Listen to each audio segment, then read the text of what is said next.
전도사님이 제가 지난주에 영화를 봤거든요. 파묘 봤어요. 파묘. 파묘 뭔지 알아요? 저희 누나가 봤다는. 자기가 본 사람 있어요? 내가 봤다. 내 누나 말고. 신호쌤 저랑 봤잖아요. 손을 아버지. 여기 친구들 좀 봤네요. 고딩 친구들은. 거기 보면 주인공 두 사람이 나와요. 여배우 김고은과 남자 배우 이도현, 저렇게 두 사람이 나오는데 저 둘이 한 팀이에요. 한 팀인데 무슨 팀이냐면 무당팀이야. 무당팀. 누가 더 높은 사람일 것 같아요? 김이 더 높은 팀이에요. 높은 사람이에요. 김고은 저 여자 배우가 더 높은 무당이고 이도현은 약간 그 밑에서 배우는 그런 무당으로 나옵니다. 이거 스폰데 그냥 할게요. 김고은이 강력할 수 있는 더 높은 무당일 수 있는 이유는 항상 김고은을 쫓아다니는 할매신이 있어. 거기서 할매신이라고 표현을 해요. 할매신이 되게 힘이 센 것 같아요. 그 신이 뭔가 강력한 파워가 있어요. 그래서 김고은이 그 할매신을 이렇게 항상 의지하고 섬겨요. 그러면은 그 할매신은 자기를 섬기고 믿고 따르는 이 김고은을 돌봐줘. 어떤 식으로 돌봐주냐면 약간 수호천사처럼 김고은이 차에 혼자 이렇게 있는 것 같은데 누구랑 말을 해. 그러면 뒤에 할매신이랑 얘기를 하는 거야. 대화도 같이 해주고요. 김고은이 악당이랑 싸울 때 약간 이렇게 좀 쫄릴 수 있잖아. 질 수 있어. 질 것 같은 상황에 갑자기 뒤에서 할매신이 이렇게 나와가지고 그 악당이랑 대신 싸워주고 그런 시스템입니다. 그렇게 시간을 벌어주면 할매신이 싸우는 동안 김고은이 도망가서 목숨을 지켜.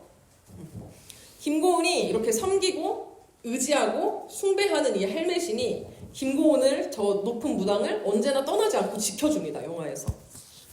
우리가 하나님을 섬기고 믿고 의지하는 것처럼 영화 속의 저 김고은 무당은 자기 할매신을 자기 신으로 모셔요. 자기 하나님인 것처럼 항상 대화하고 같이 다니면서 불리할 때 대신 나타나서 싸워주고 이런 일들이 있었습니다. 이 무당뿐만이 아니라 성경에서도 옛날 이야기인 성경을 보면요. 성경에도 여러 신을 섬기는 사람들이 많이 등장을 해요. 구약시대의 이방 민족들은 자기들이 믿는 신들이 다 이렇게 각각 있었어요. 대표적으로 바알신, 알죠? 이거 바알은 많이 들어봤죠? 그리고 바알의 부인도 신이야. 아세라. 제우스랑 헤라처럼 두 군데 신이에요. 그래서 따로따로 자기들이 맡은 파트가 있어. 그래서 백성들이, 이방 민족들이 저 신들을 잘 섬기면 그 신들은 자기를 섬기고 숭배하는 이 백성을 돌봐줘. 실제로 뭐 그렇게 믿어요, 그 사람들은. 그런 믿음 체계가 있었습니다. 우리 기독교에 율법이 있고 뭐 제사를 어떻게 드려라 이런 체계가 있는 것처럼 저 바울과 아세라, 기타 등등 다른 우상을 믿는 사람들도 나름의 그런 시스템이 있었어요. 당시 좀 근데 독특한 점은 내가 신들이라는 표현을 했어요. 신들이라는 거는 신이 한 명이라는 거야, 한 명 초과라는 거야. 한 명보다 많은 거야. 최소 2명 이상이 이렇게 있었어. 근데 왜 그렇게 다 신들이 많이 필요했냐면 바알, 우리가 가장 잘 알고 있는 이 바알은 농경신이었어요. 무슨 말이냐면 농사 관련된 것만, 그러니까 농사 관련된 영역에서만 신인 거야. 이해되죠? 그런 식으로 뭐 누구는 어떤 종류에서 신, 누구는 어떤 분야에서 신. 근데 심지어 그 신들이 전 세계의 농경을 관장하는 것, 주관하는 것도 아니고요. 이 지역의 농경을 관장하는 신, 저 지역의 농경을 관장하는 신도 따로 있어. 비웃음이 나오죠. 코웃음이 나오죠. 그래서 구약시대에는 각종 신을 섬기거나 숭배하고 제사 드리는 신전, 이런 게 되게 많았어요. 신이 많으니까 당연히 신전도 많았겠죠. 신전 하나에서 여러 신을 다 섬길 수 없으니까 신 한 명당 신전을 갖고 있었는데 그게 되게 많았다고요. 내가 만약에 살아가다가 뭐 농사가 잘 됐으면 좋겠으면 이 신, 다른 뭐 어업이 잘 됐으면 이 신, 이런 식으로 여기저기 내 필요에 따라서 신들을 쫓아다녔습니다. 구약시대에는 그렇게 살았어요. 그런 상황에서 대부분의 국가들, 대부분의 민족들이 그렇게 살아가는 환경, 그런 문화 속에서 이스라엘 백성들은 남다른 생활 방식을 택해야 했죠. 개인을 지켜주는 각자만의 수호신, 혹은 우리 지역을 지켜주는 우리 지역의 신, 혹은 생활 분야별로 이 부분만 지켜주는 신, 그렇게 부분적으로 주장하는 신을 섬기는 게 아니고요. 유일하신 하나님, 이 모든 거를 다 관장하는 한 하나님, 같은 하나님을 섬겨야 했습니다. 완전히 패러다임이 다르죠. 이스라엘이 익숙하고 그 당시 모든 사람들이 살던 방식과는 완전 다른 방식이었습니다. 수많은 신 중에 한 명인 하나님을 믿어라. 이게 아니고요. 애초에 신이 하나인 거야, 기독교는. 그리고 그 신이 바로 여호와 하나님이다라는 이 진리를 받아들이고 살아가야 했어요. 애굽에서부터 이스라엘 백성들을 이끌어왔고 광야 생활 40년 동안을 함께 해왔고 그리고 가나안 땅에도 함께 들어갈 유일한 신, 단 하나의 같은 신이 여호와 하나님인 겁니다. 당시 보편적인 이해로 이걸 본다면 애굽에서의 신 따로, 광야에서의 신이 따로, 가나안에서의 신이 따로 있었어야 됐는데 그렇지 않았다는 거예요. 근데 우리 하나님은 그런 부분적인 신이 아니시죠? 그래서 하나님께서는 이스라엘과 언약을 맺을 때 너희는 내 백성, 나는 너희 하나님이다 라는 특별한 언약식을 할 때 가장 먼저 이걸 가르쳐 주세요. 너네 그렇게 지역별로 신 있는 거 아니야. 그거 가짜 사상이야 라는 걸 알려주시면서 유일한 하나님, 딱 한 명 하나님이 오늘 여기에도 있고 니네가 몇 년 후에 가나안 들어갔을 때 거기에도 있을 거야. 광야에서도 같이 있었고 몇백 년 전에 애굽에서도 같이 있었던 그 하나님이 나고 한 명이야 라고 설명을 해주세요. 성경 찾아볼게요. 출애굽기 20장이요.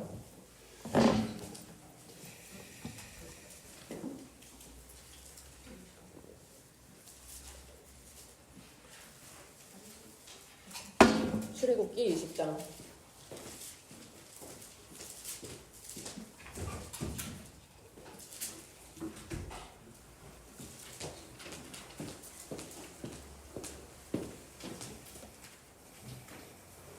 찾았어요. 출애굽기 20장에 뭐 나와요?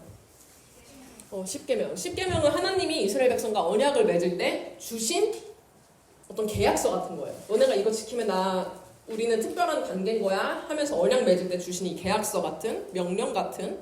찾았죠? 1절과 2절만 읽어볼게요. 시작. 다시 시작. 하나님이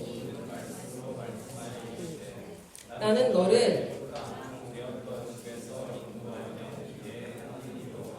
아멘.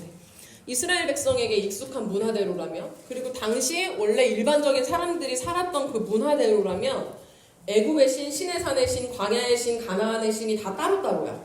다 달라요.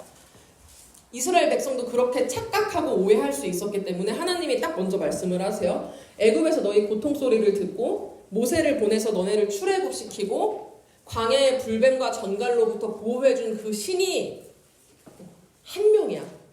그리고 그게 바로 나야 라고 말씀하십니다. 이어서 3절에서 5절도 읽어볼게요. 3, 4, 5절이에요. 시작.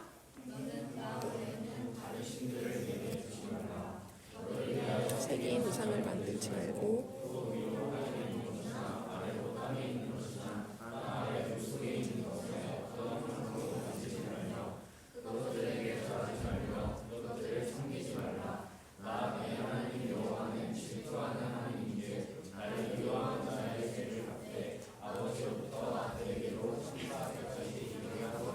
아멘. 네. 여기까지 이어서 말씀하시죠. 지역마다 다른 신이 아니고 같은 신인데 사실 그 신이 나야. 유일한 신. 그러니까 너네 다른 신 섬길 필요 없어. 그동안 다른 사람들이 했던 것처럼 농사가 필요할 땐 이 신한테 가고 이거 뭐라 그래? 생선이 필요할 땐 이 신한테 가고 뭐 산에서 나무를 해야 될 땐 저 신한테 가고 이렇게 지낼 필요가 없어. 걔네 취급하지 말고 오직 나만 봐 라고 말씀을 하십니다.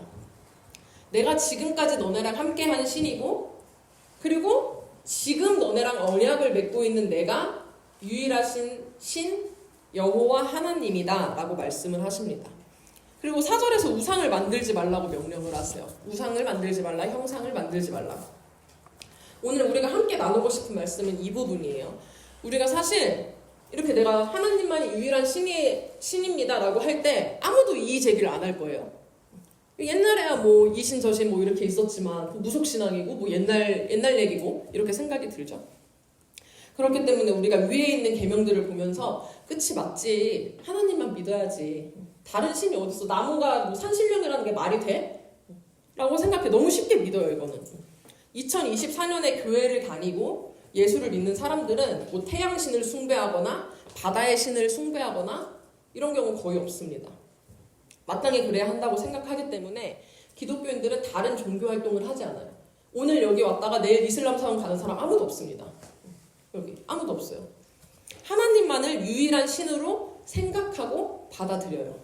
여러분 그렇죠? 오늘의 운세 타로 이런 거 안 보죠, 여러분? 네, 너네 어플을 검사하고 싶은데 다 지우세요. 혹시 그런 어플이 있는 친구 있다면 네. 안 봐. 안 보는 게 맞다는 걸 알아. 그러니까 심심풀이로 뭐 한 번씩 할 수는 있지만 이거 나한테 걸리기 싫잖아. 내가 물어봤을 때 손들 사람 없잖아요. 안 되는 거 아니까.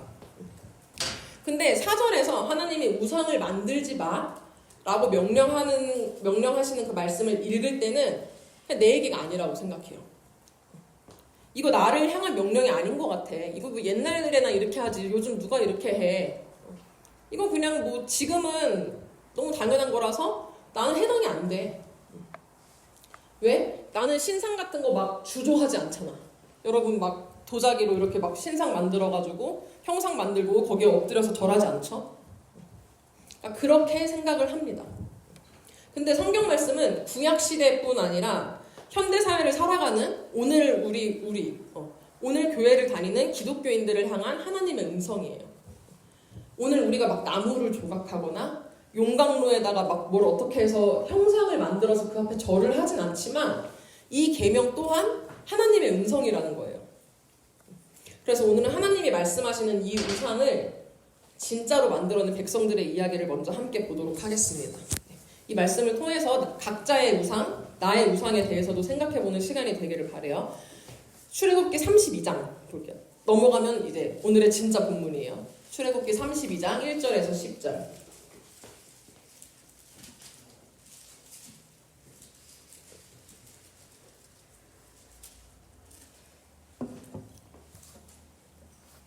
다 찾았죠? 교독하겠습니다.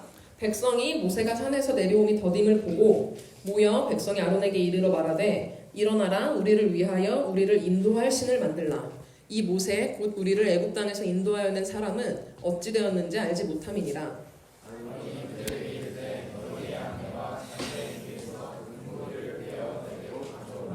모든 백성이 그 귀에서 금고리를 빼어 아론에게로 가져가매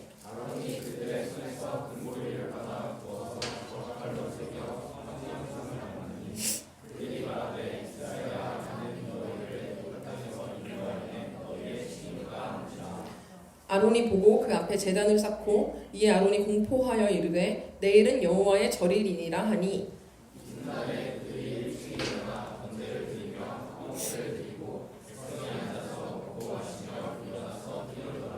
여호와께서 모세에게 이르시되 너는 내려가라 내가 애굽 땅에서 인도하여 낸 내 백성이 부패하였도다.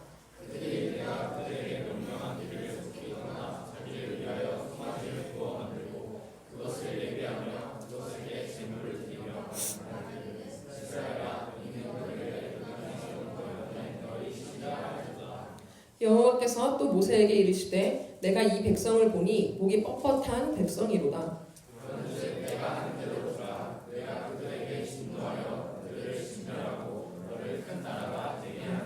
아멘. 지금 누구랑 누가 대화하고 있죠? 네, 모세랑 하나님. 어디서 대화하는 것 같아요, 혹시? 있나, 여기? 신의 산 맞아요. 네, 좋습니다. 신의 산에서 대화를 하고 있어요. 이게 언제 대화하는 거냐면, 우리 아까 20장 읽었죠? 출애굽기 20장 내용이 뭐였지, 아까? 엎드려 뻗쳐 시키고 싶네. 20장의 내용이 뭐였죠? 10계명이었어요. 10계명. 10계명을 하나님이 모세에게 준 게 20장이야. 그리고 21장부터 31장은 10계명 이후에 제사제도, 성막제도 이런 거에 대해서 말씀을 하십니다. 무슨 말이냐면은 12장, 13장이 지났지만 계속 그냥 거기서 모세랑 하나님만 있는다는 거예요. 그리고 그 기간이 며칠이었냐면 40일이었어요. 40일. 그러니까 백성들의 입장에서는 하나님이랑 모세가 저기서 수떡거리는 소리만 이렇게 그냥 슬쩍 들리고 자기 지도자도 없고 하나님의 직접적인 역사도 없는 상태에서 40일을 기다렸다는 거예요. 산 아래에서 그렇게 기다렸습니다. 모세가 하나님한테 10계명을 받았어요. 그리고 10계명을 돌판에 주셨거든요. 하나님이. 그 얘기를 안 했네. 이렇게 돌판에 하나님이 새겨주셨어요. 그래서 음성으로 이렇게 막 다 외워 이렇게 한 게 아니라 직접 주셨어요. 십계명 판을. 그래서 그거를 들고 이제 이스라엘 백성에게 내려가기 직전, 이스라엘 백성을 만나기 직전에 모세와 하나님이 대화하고 있는 장면입니다. 이 장면, 이 본문 보면 하나님이 지금 기분이 어떠신 것 같아요? 화가 났어. 화가 나셨어요. 왜 화가 나셨냐면 백성들이 지금 산 밑에서 어떤 일을 벌이고 있는데 그 벌이는 일이 마음에 들었을까 안 들었을까? 안 들어가지고 화가 잔뜩 나셨어. 그래서 하나님이 모세한테 야 니네 백성들 난리 났다. 내려가. 가서 네 백성들 꼴 좀 한번 봐. 엄청 화가 나셨습니다. 9절과 10절을 보면 이 하나님의 진노가 잘 나타나 있어요. 어느 정도로 화가 났냐면 모세한테 이렇게 그냥 백성 뒷담 까는 걸로 끝난 게 아니고요. 아 쟤네 죽여버려야겠다. 그런 얘기가 있어요. 거기 있어. 물론 이렇게 쌍스럽게 말씀 안 하셨죠? 진멸해야겠다 라고 표현을 하십니다. 죽인다는 얘기예요. 아 쟤네 다 죽여야겠다. 어쩜 저렇게 교만하냐 애들이. 백성들이 왜 저러는 거야 도대체. 그냥 내가 모세 너는 그래도 괜찮으니까 너 하나 데리고 쟤네 죽인 다음에 새롭게 이스라엘 나라를 다시 세워야겠다 라고 말씀을 하세요. 방금 전에 계명을 주셨고 이스라엘과 하나님은 이제 한 팀이 됐어. 그런 상황에서 지금 바로 이렇게 얘기하시는 거예요. 분명히 직전만 해도 너희는 나의 백성이고 나는 너희의 하나님이야 라고 하셨는데 하나님이 소위 말해서 태세전환을 바로 하신 겁니다. 자기 백성인데 이 백성들을 다 죽여버리고 모세 하나 데리고 새롭게 민족을 이뤄가시겠다고 할 정도로 하나님이 싫어하시는 그 최악의 행동 말씀 읽으면서 확인했나요? 확인했어 동현아? 하나님 왜 화났어요?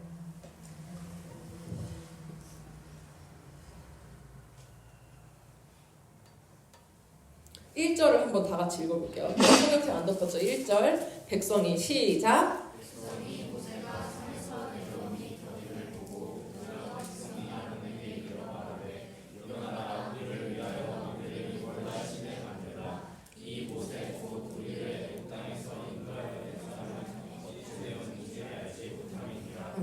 이건 또 누구랑 누가 대화해요 지금? 아론 누군지 알아요? 아론?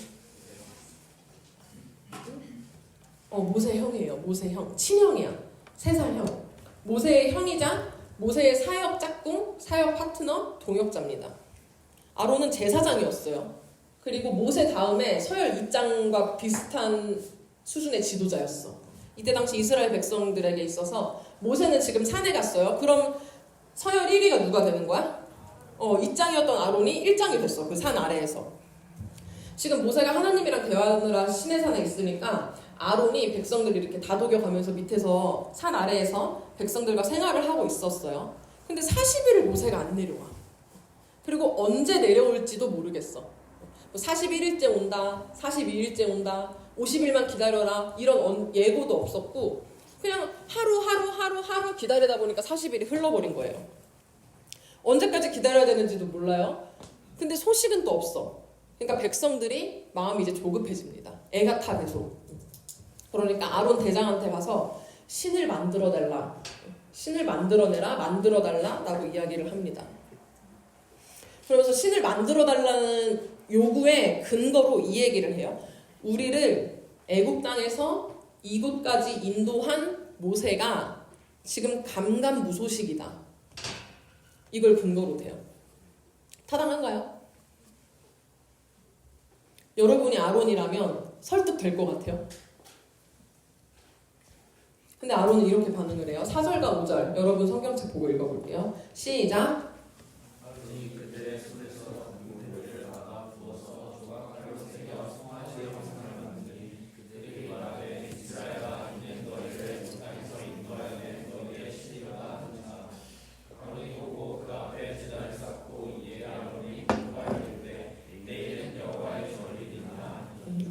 아론 설득됐어요? 안 됐어요?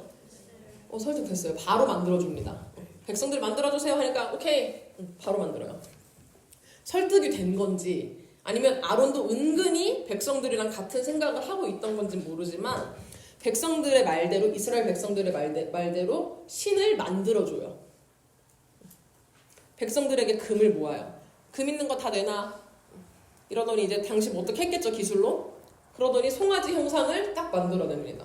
그리고 하는 말이 아주 가관이죠. 저기 PPT에 한글? 현대말로 정리를 해놨어요. 백성 여러분, 이게 바로 우리를 애굽에서 여기까지 인도한 신입니다. 그리고 내일은 여호와를 예배하는 날입니다. 우리 모두 여호와 송아지 앞에 모여서 예배합시다.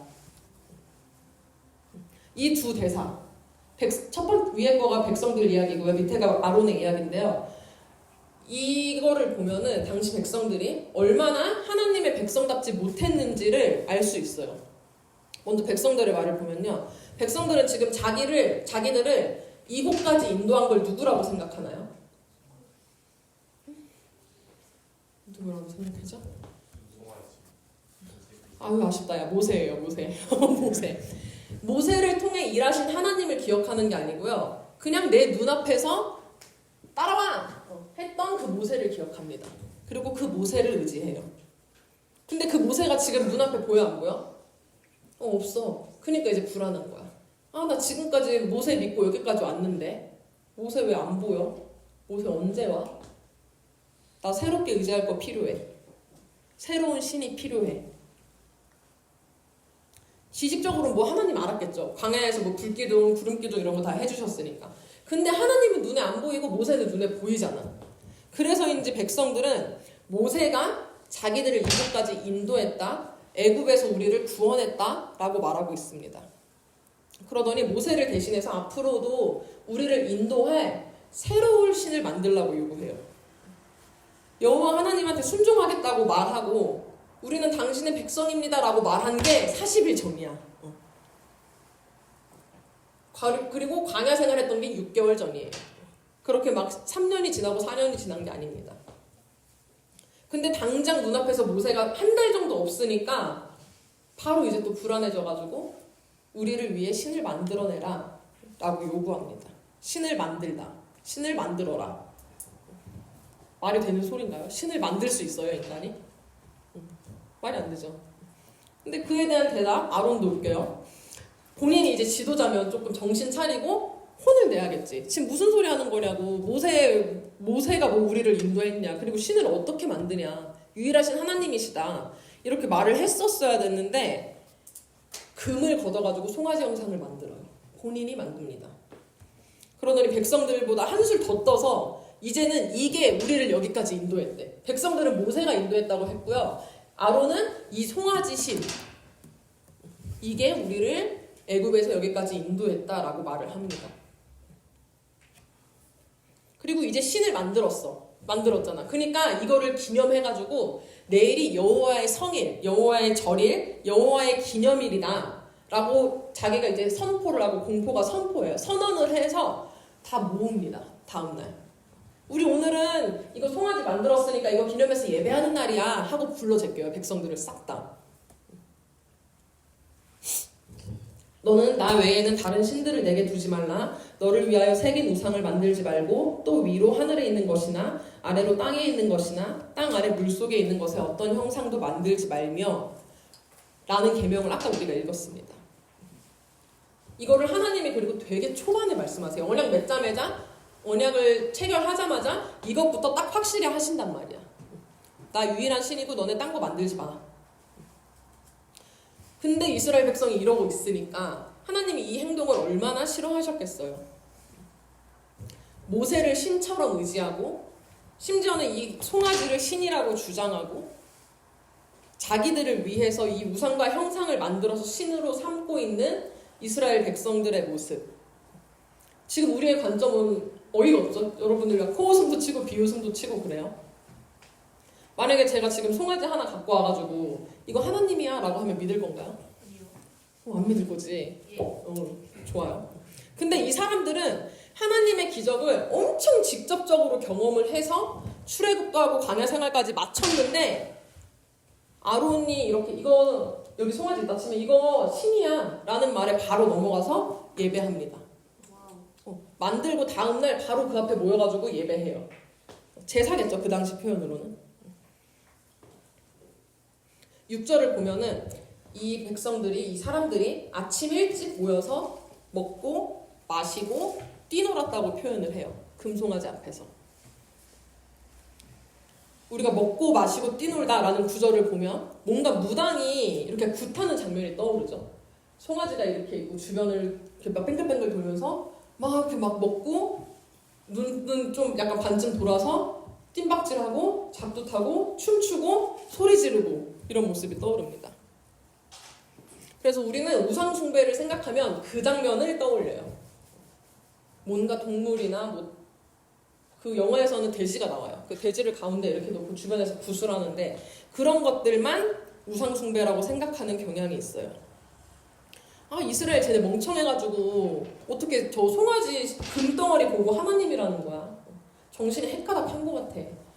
왜 갑자기 천박하게 막 날뛰고 귀신 들린 사람처럼 그 앞에서 먹고 마시고 뛰노는 거야? 나는 안 저러는데. 다시 표현하면 나는 우상 숭배 안 하는데 구약 백성들이 멍청해가지고 쟤네만 저랬네 라고 생각을 합니다. 그런데요, 만약에 그 행동들, 먹고 마시고 뛰노는 게 금송아지 앞이 아니라 하나님께서 시내 산에서 제정해 주신 성막 안에서 했다고 생각을 해볼게요. 하나님이 임재하시는 그 성막 안에서 하나님께 제사를 드리고 나서 먹고 마시고 뛰놀고 예배했다면 그것도 불경한 무당 굿과 같은 건가요? 우리도 교회에서 먹고 마시고 뛰놀죠. 수련회 때 막 그 뱅글뱅글 도는 차량 있죠? 그래, 싱싱싱 막 같은 거 부르면 너네 막 뱅글뱅글 돌잖아, 막. 너무 빨리 돌아서 미끄러져서 넘어져. 그 초등학생들은 그거이죠. 뭘 해서 막 어깨 때리려고 뛰어다니잖아. 그 넘어진 애들도 많이 봤어. 전도사님 성경학교 가서. 막 정신 놓고 뛰어다니다가 막 정신을 못 차려 애들이 막 너무 신나가지고 이렇게 막 뛰면서. 이것도 우상숭배인가요, 그러면? 천박하게 막 먹고 마시고 뛰놀고 이러는데? 핵심은 이 행동이 문제가 아니라는 거예요. 6절에서 말하고 있는 이 출애굽기 지금 장면에서, 우상숭배 장면에서 먹고 마시고 뛰노는 게 무당이 하는 것 같은 우상숭배라는 게 아닙니다. 행동이 문제가 아니야. 뭐가 문제냐면 그 이스라엘 백성들이 어디 앞에서 제사드리고 먹고 마시고 뛰놀았냐는 겁니다. 우상숭배하면 점 보는 거, 갑자기 이슬람 저기 이태원 가가지고 개종하는 거 이런 것만 우리가 생각을 하죠. 근데 사실 중요한 거는 그런 행동도 행동인데 내가 누구 앞에서 예배하고 먹고 마시고 뛰노냐, 누구 앞에서 어디에서 살아가냐입니다. 그리고 그러한 예배와 삶은 근본적으로 내 마음에서 출발을 해요. 내 믿음의 대상이 무엇이냐에서 우상숭배가 출발합니다. 이스라엘 백성들이 금송아지 앞에서 먹고 마시고 뛰놀게 되기까지 그 전사가 있어. 그 배경 장면이 있었어요.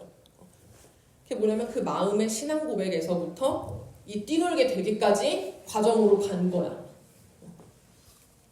이스라엘 백성은 하나님보다 모세를 더 믿었던 것 같아요. 이 당시 말로 보자면. 그러니까 이제 모세가 없을 때 새로운 의지할 대상을 찾은 거죠. 그럴 때 마침 아론이 나타나서 송아지를 딱 만들어주고 이게 신이야. 이제 이거 믿자. 앞으로 이 송아지가 우리를 지켜줄 거고 우리를 인도해 줄 거야. 라고 하니까 저거다. 이제 저거 하면 되겠다. 이제 저거 의지하면 되겠다. 내 마음을 저기다가 두면 되겠다. 라고 한 순간 다음날 바로 그 금송아지 앞에서 먹고 마시고 뛰놉니다. 예배하고요. 이거 중요해요. 이들에게 이스라엘이 미개하고 멍청해서 이깟 동물을 숭배한 건 아니에요. 왜냐면 이때 당시에 아까 문화 얘기를 조금 했는데 조금만 더 하자면 이들에게 송아지가 신이라는 사실은 되게 그럴듯하게 들렸을 거예요. 왜냐면 애굽에서 살다 왔잖아요, 얘네가. 이방 문화에 되게 익숙해. 근데 애굽의 신 중에 아피스 신이라는 게 있어요. 우리 관점에서 우상이죠. 그 아피스라는 가짜 신이 있는데 그 신이 송아지야. 그러니까 아론이 뜬금없이 이 물병과 텀블러 가지고 이게 신이야 이렇게 한 게 아니라 그 당시 사람들이 원래 신이라고 생각한 거를 쓱 들이밀어가지고 현혹한 겁니다. 이스라엘 사람들은 원래도 약간 송아지가 신이라는 게 낯설지 않은 상태였어요. 그 상태에서 이거를 보여주니까 마음이 혹한 거야. 혹할 수 있겠죠, 근데. 그게 약간 익숙했으니까 충분히 그럴 수 있습니다. 애국에서 몇백 년을 살다가 나왔잖아. 근데 누군가가, 그리고 심지어 지도자가 이거를 신이라고 딱 들이미니까 진짜다. 우리 신도 이제 눈에 보여. 앞으로 이거 믿으면 되겠다. 이거 의지하고 이거 신앙하면 되겠다 싶었던 겁니다. 애초에 이스라엘 백성들이 의지하고 붙들었던 모세는 불완전해요. 모세도 완전한 사람이 아니야. 인간이잖아요. 근데 그 불완전한 거를 붙들고 의지하던 사람은 불완전하다는 게 드러났을 때 다른 의지할 것을 찾아요. 무슨 말이냐면 그게 결함이 생기고 그게 나를 지금의 나를 지켜줄 수 없다고 판단을 해버리면 다른 걸 찾습니다. 다른 나를 지켜주고 내가 의지할 수 있는 걸 찾아요. 근데 그렇게 찾아 헤매다가 이제 내 마음은 어디다 두나, 이제 나를 누가 지켜주나 싶을 때 뭔가 반짝거리는 게 보여. 저기 금송아지가 보여? 그럼 바로 갈아탑니다. 모세 이제 안 보이잖아. 그러니까 다른 걸로 바로 갈아타요. 그리고 그렇게 내 마음이 혹해서 의지를 하기 시작하면요, 그 앞으로 가서 예배하고 뛰놀고 살아가기 시작합니다. 아까 말한 것처럼 제가 만약에 갑자기 송아지 그림이나 이런 걸 갖고 와가지고 이게 하나님이야, 이게 우리를 인도할 거고 이게 우리를 지켜줄 거야 라고 하면 여러분 나를 비웃겠지만, 만일 지금 우리 문화에서 익숙한, 예를 들어 돈을 내가 들고 와서 지금까지 우리를 지켜준 게 이 돈이고 여러분의 삶을 앞으로도 지탱해주고 여러분이 믿을 만한 거는 이 돈밖에 없어 라고 하면 사실 틀린 말은 아니잖아요. 틀린 말은 아니야. 100% 틀린 말은 아니에요. 혹한다고 그러면. 그리고 그렇게 내 마음이 돈으로 가는 순간 내가 돈에 매여가지고 돈 앞에서 예배하고 돈 앞에서 먹고 마시고 뛰놀게 되는 거는 하루아침이면 됩니다. 돈은 별로 이렇게 와닿지 않나요? 성적. 그러면 여러분의 삶을 앞으로 책임져 줄 거는 성적표다. 여러분이 이제 의지하고 목매달아야 할 것은 성적밖에 없다. 이것만이 너네 인생을 책임져 줄 수 있어 라고 하면 이것도 사실 틀린 말은 아니죠? 그러면 혹해 너네. 근데 그렇게 마음이 점점 가잖아요? 하나님이 아니라 그 성적을 숭상합니다. 내 성적표 그 종이를 숭배하기 시작해요. 그게 내 삶의 기준이 되고 내가 그거에 맞춰서 살아가. 그 성적표 울타리 안에서. 여러분의 노력은 여러분을 배신하지 않아요. 여러분이 공부하는 만큼 앞으로 10년 후, 20년 후 여러분의 삶을 윤택하게 해줄 겁니다. 라고 할 때 혹하지 않을 자신 있나요? 아니야. 하나님이 나를 지금까지 지켜주셨고 앞으로도 하나님이 나를 인도해 주실 거예요. 라고 손들고 말할 친구 있어요? 여러분, 구약시대의 백성들을 절대 미개하다고 제한하지 않기를 바라요. 구약시대 그 성경 속에 있는 사람이나 나나 우리 친구들이나 똑같습니다. 금송아지의 형상이 다를 뿐이에요. 기원전 백성들도 2024년 우리에게도 각자에게 금송아지가 있습니다. 뭐냐면 의지해도 될 것 같은 그럴듯한 게 있어. 지금의 나를 있게 하고 앞으로의 나도 있게 할 것 같은, 나를 지탱해 줄 수 있고 내가 의지할 만한, 믿을 만한 금송아지가 각자에게 다 있다는 겁니다. 그리고 그거에 매이고 의지하는 순간 우리는 그 금송아지 앞에서 먹고 마시고 뛰놀고 살아가고 예배하게 될 거예요. 정리합니다. 처음 시작은 여러분 내 마음이 뭘 믿냐, 뭘 의지하냐예요. 그거에서부터 내 말이 바뀌고 내 행동 습관, 인생이 바뀝니다. 우상 숭배는 내가 갑자기 어느 날 이태원을 가고 이게 아니라 내가 마음으로 금송아지를 필요로 할 때부터 시작됩니다. 다시 말하면 새롭게 내가 의지할 대상을 찾는 순간, 그리고 그것만이 나의 신이고 그게 앞으로 나를 책임져 줄 거다 라고 고백하는 그 신앙부터 우상 숭배가 시작돼요. 하나님이 아닌 다른 그 무언가를 의지할 때 혹은 의지하고 싶어질 때 그게 바로 우상 숭배임을 기억하시길 바랍니다. 그리고 하나님이 아닌 그 무언가 앞에서, 금송아지 앞에서 제사하고 먹고 마시고 뛰노는 백성들에게 하나님의 진노가 임한 것처럼 우리에게도 동일하게 하나님의 진노가 임할 거예요. 내가 이 백성을 보니 목이 뻣뻣한 백성이로다. 그런즉 내가 하는 대로 두라. 내가 그들에게 진노하여 그들을 진멸하고 라고 말씀하시는 10절의 하나님의 심판이 우리에게는 임하지 않기를 간절히 소망합니다. 다 함께 일어나셔서 빛 대신 주 찬양하겠습니다.